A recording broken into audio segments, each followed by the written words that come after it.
और इस वक्त की बड़ी खबर आ रही है। पूर्व वित्त मंत्री पी चिदम्बरम कांग्रेस दफ्तर पहुंचे हैं। दिन भर से उनके फोन नहीं लग रहे थे। उनके घर ईडी और सीबीआई की टीम जो पहुंची थी तो वहां पर भी चिदम्बरम नहीं मिले थे।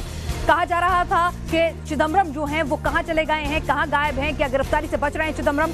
और अब शाम होते होते पी चिदम्बरम जो हैं कांग्रेस के दफ्तर पहुंचे हैं। तस्वीरें आप देख रहे हैं कि मीडिया का जमावड़ा वहां लगा हुआ था और उनसे बात करने की कोशिश की, लेकिन चिदम्बरम किसी से कुछ बोलते नहीं और सीधे अंदर चले जाते हैं। तो कांग्रेस दफ्तर पहुंचे पी चिदम्बरम तो किसी तरह का सोलेस वहां पर ढूंढ रहे हैं। किसी तरह से वो पार्टी आला कमान से चाहते हैं कि पार्टी जो है उनके समर्थन में आकर खड़ी हो। इससे पहले आपको बता दें राहुल गांधी, प्रियंका गांधी वाड्रा जो है किस तरह से वो पहले ही बता चुके हैं कि वो पी चिदम्बरम के साथ इस मुद्दे पर खड़े हुए हैं। और इस वक्त आप देख रहे हैं तस्वीरें में आपको दिखाना चाहूंगी कि कांग्रेस एक प्रेस ब्रीफिंग करने जा रही है। अभी मैं अपने प्रोड्यूसर से कहूंगी कि दिखाएं कि किस तरह से प्रेस ब्रीफिंग जो है वो होने जा रही है। कांग्रेस के तमाम वरिष्ठ नेता इस प्रेस ब्रीफिंग के लिए मौजूद हैं। तो कहीं ना कहीं ये साफ स्थितियां बनती हुई नजर आ रही हैं कि यहाँ पर पूरा समर्थन जो है कांग्रेस का वित्त मंत्री पी चिदम्बरम को मिलेगा। एक पूरी स्ट्रैटेजी है जिसे यहाँ पर कहा जाएगा कि कहीं ना कहीं एक पॉलिटिकल वेंडेटा जो है वो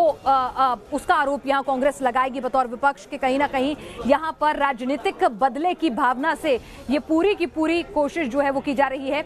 मैं चाहूंगी कि दोनों तस्वीरें दिखाई जाएं यहाँ पर, जहाँ पर पूर्व वित्त मंत्री पी चिदम्बरम जो है कांग्रेस के दफ्तर पर पहुंचे हैं। दिन भर से कांग्रेस मुख्यालय पहुंचे हैं पूर्व वित्त मंत्री चिदम्बरम। आईएनएक्स मीडिया मामले में जिस तरह से उनकी अग्रिम जमानत 24 बार हुई, उसके बाद अब खारिज कर दी गई। सुप्रीम कोर्ट में शुक्रवार को सुनवाई होगी, लेकिन किस तरह से यहाँ पर अब कांग्रेस की क्या कुछ स्ट्रेटेजी रहती है। कुछ ही देर में प्रेस ब्रीफ जो है वो शुरू होने वाली है। सलमान खुर्शीद यहाँ नजर आ रहे हैं, अभिषेक मनु सिंह भी नजर आ रहे हैं, कपिल सिब्बल भी शायद तस्वीरों में नजर आए थे और रणदीप सुरजेवाला भी वहां पर बैठे हुए हैं। हमारे साथ इस वक्त हमारे संवाददाता रवि सिसोदिया जुड़ चुके हैं। रवि, पूरी स्ट्रैटेजी है इसे पॉलिटिकल वेंडेटा तैयार करने की और चिदम्बरम को कवर देने की कांग्रेस की।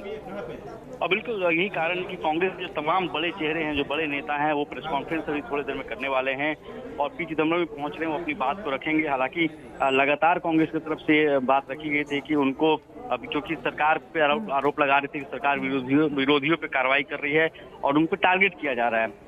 और यही वजह है कि पी चिदम्बरम आए हैं। जो वकीलों की फौज है वो भी है, गुलाम नबी आजाद हैं, कृष्ण वेणुगोपाल हैं, कपिल सिब्बल, विवेक तनखा, जो जिन्होंने ये तमाम जो बड़े चेहरे हैं वो भी मौजूद हैं। तो अभिषेक मनु सिंह भी, कपिल सिब्बल सब नजर आ रहे हैं। अब जिस तरह की बॉडी लैंग्वेज अगर आप भी देख पा रहे हो रवि, आप अंदर उस हॉल के बेहतर होंगे जहाँ प्रेस कॉन्फ्रेंस होने वाली है, अभी तीनों बातचीत कर रहे हैं और जिस तरह की बॉडी लैंग्वेज यहाँ पी चिदम्बरम की नजर आ रही है, वो मुस्कुरा रहे हैं। बहुत ही कैजुअल अप्रोच यहाँ पर उन्होंने जिस तरह से रखी हुई है, मुस्कुराते हुए नजर आ रहे हैं। आमतौर पर पी चिदम्बरम जो है कम ही मुस्कुराते हैं, लेकिन जिस तरह से वो मुस्कुरा रहे हैं तो अब इस मुस्कुराहट के पीछे क्या टेंशन छिपा रहे हैं या वाकई में इतने रिलैक्स्ड हैं, बोलना शुरू करने जा रहे हैं। सीधे सुनते हैं। I believe that the foundation of a democracy is liberty. The most precious article of the Constitution of India is Article 21 that guarantees life and liberty. If I am asked to choose between life and liberty, I shall unhesitatingly choose liberty. Why are the years up to 1947 called the years of freedom struggle? Because to win freedom, we must struggle. To preserve freedom too, we must struggle. In the last 24 hours, much has happened that has caused concern to some and confusion to many. My statement today is to dispel that concern and confusion.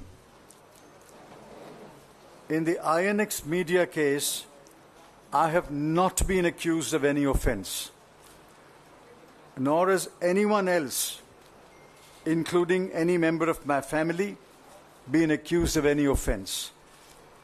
In fact, there is no charge sheet filed by either the CBI or the ED before a competent court. Moreover, the FIR recorded by the CBI does not impute to me any wrongdoing. Yet there is a widespread impression that grave offenses have been committed and my son and I have committed those offenses. Nothing can be further from the truth. These are lies spread by pathological liars.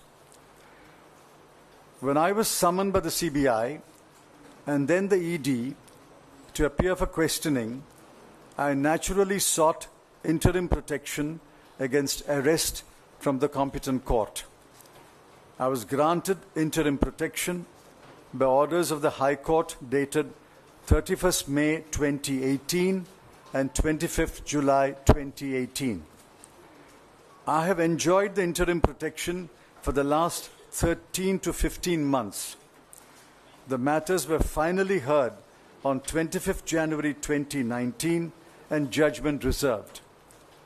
Now, after 7 months, yesterday, the High Court was pleased to dismiss the pre-arrest bail applications.